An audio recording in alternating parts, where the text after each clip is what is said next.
President Trump and Elon Musk's dismantling of the federal government keeps impacting new Coloradans. We told you about the dozens of IRS workers laid off in Denver, the park rangers axed at Rocky Mountain National Park. Tonight, we hear from a CDC researcher in Fort Collins who was working on Lyme disease detection.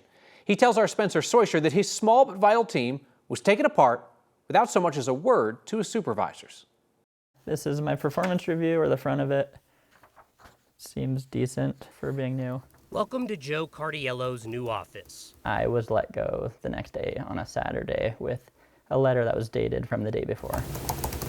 His new job, applying for a new job in his kitchen. Within any specific town, there's only so many positions that really fit these specific skills. Until last weekend, Joe was a research biologist with the CDC in Fort Collins, part of a team of 7 researchers. We are working on a detection method and improving detection methods. A letter from the federal government says he was fired for performance reasons. Not really, though. He was let go because he'd only been there 6 months, a probationary worker, caught up in the slashing of the government workforce. A one-size-fits-all approach to firing people, one, Joe says, involved none of his supervisors. The leadership had hoped to be consulted with a lot of this because there is no plan for who takes over when, 2 of my ex-colleagues retire within the next 2 years.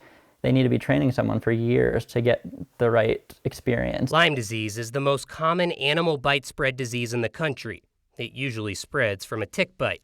It can cause significant pain for long periods of time. It can be horrifying if you don't catch it and treat it. In some cases, there are projects that have been ongoing that have costed a lot of money that are needing to be scrapped and will need to be restarted. Joe may be unemployed, working in his kitchen, but he'll find a new job.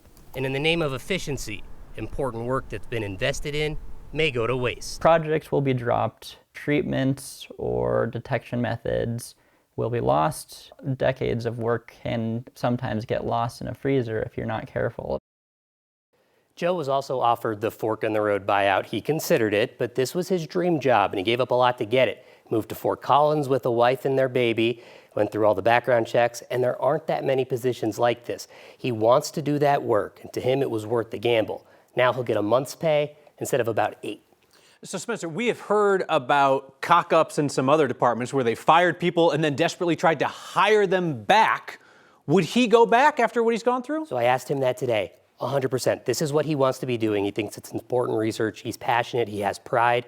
That's the job he wants to be doing. There aren't that many of them. He would take it back in a heartbeat. Spencer Soisher, thank you.